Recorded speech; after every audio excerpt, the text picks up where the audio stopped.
All right, so here's a classic business puzzle. To make more money, should you jack up your prices or should you slash them? It sounds simple, right? But the answer, well, it's a lot more interesting than you'd think. Today, we're going to crack this code using just one super powerful idea from economics. Let's dive in. I mean, this is the question, isn't it? You raise your price, you make more on every single thing you sell. But if you lower it, maybe, just maybe, a whole flood of new customers comes your way. So, which path do you take? Get it right and you're golden. Get it wrong and, well, it can make or break a business. So it turns out the secret isn't really about your price at all. It's about your customers. It all boils down to one powerful idea. How much do they actually care when you change the price? Do they just shrug and pay up, or do they bolt and find a cheaper option? Nailing this down, that's the whole game. And of course, economists have a fancy name for this. It's called price elasticity of demand. Don't let the name scare you. It's just a way to put a number on that customer reaction we were talking about. It's a tool to measure exactly how much demand wiggles when the price changes. And believe me, this one idea is the key to everything we're talking about today. Okay, let's make this way simpler. Just picture a rubber band. Now, think of price as you pulling on that rubber band. Does the demand stretch out a whole lot, or is it super stiff and barely budges? That's it. That's literally the core idea of elasticity.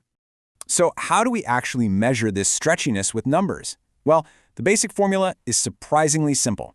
You just take the percentage change in how much stuff you sold and divide it by the percentage change in the price. That's it.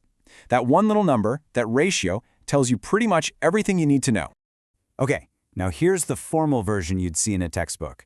I know, it looks a little intimidating with all those symbols and letters, but trust me, all it's doing is the exact same thing we just described. Measuring that stretch of demand, just in a super precise way. All right, so now that we have this tool in our back pocket, we can start putting products on a spectrum, right? From the really stiff stuff to the super stretchy stuff. Let's break down the two main categories you'll hear about: inelastic and elastic demand.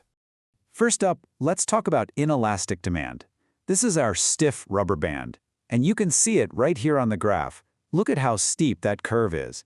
That steepness tells you that even if you have a pretty big price change, the amount people buy, it just doesn't change that much. Think about stuff you have to buy, like gasoline to get to work or essential medicine.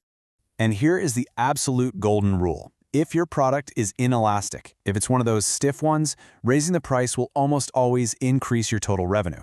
Why? Because the few customers you might lose don't even come close to making up for the extra cash you're getting from everyone who sticks around. Okay, now let's flip to the other side of the coin, elastic demand. This is our stretchy rubber band. And check out the curve on this graph. See how much flatter it is? That flatness means that even a tiny little change in price can cause a massive swing in how much people buy. The perfect example is something like a can of soda. If your favorite brand raises its price by just a little, you'll probably just grab the one next to it, right? So, for these stretchy products, the strategy is the complete opposite. You actually lower your price to make more money. Sure, you're making less on each individual sale, but the tidal wave of new sales you get more than makes up for it, boosting your total revenue. Now, here's a quick but super important point that trips people up. Don't mix up the slope of the curve with its elasticity. They're not the same thing. See, slope is just raw numbers, like a $1 drop means 10 more sales. But elasticity, that's all about percentage changes, which is way more powerful for making real strategic decisions. There's a really simple way to think about this called the total outlay method. Basically, just change your price and see what happens to your total cash in the bank. As this table shows, it's pretty straightforward. If you raise your price and your total revenue goes up, bam, it's inelastic. If your revenue goes down, it's elastic. And if it stays exactly the same, well, that's a special case we call unitary elastic. Okay, so we've got a handle on what elasticity is. But the next logical question is, why? Why are some things stretchy and others stiff? Let's dig into the key factors that actually decide this. It really boils down to four main things. First up, are there good substitutes? The more options your customers have, the stretchier the demand. Simple. Second, is it a necessity or a luxury? You'll pay what you have to for medicine, but you'll definitely wait for a sale on a fancy watch. Third, how much of your budget does it take up? A price hike on a pack of gum? You won't even notice. A price hike on a new car? Yeah, that's a whole different story. And finally, time. The more time people have, the more likely they are to find an alternative, which makes demand more elastic in the long run. And what's so cool about this idea of elasticity is that it doesn't just stop with price. Nope. We can actually use this same stretchiness concept to understand all sorts of other things about how people shop. For example, there's income elasticity. That measures how much your demand for something changes when your paycheck gets bigger or smaller. And then there's cross-price elasticity, which is really interesting. It tells you how sales of your product change when the price of a totally different product goes up or down. And using these tools, we can start to see how different products are connected. For instance, if the price of coffee shoots up and suddenly everyone starts buying more tea, well, that tells us there's substitutes. On the flip side, if hot dogs go on sale and ketchup sales also go up, that means they're complements, they go together. All right, let's bring this all home. We started with a simple dilemma, right? So how do we use all this knowledge to finally make the right call on pricing? It really just comes down to a simple 3-step playbook. Step 1. Figure out your product's elasticity. Is it stretchy or is it stiff?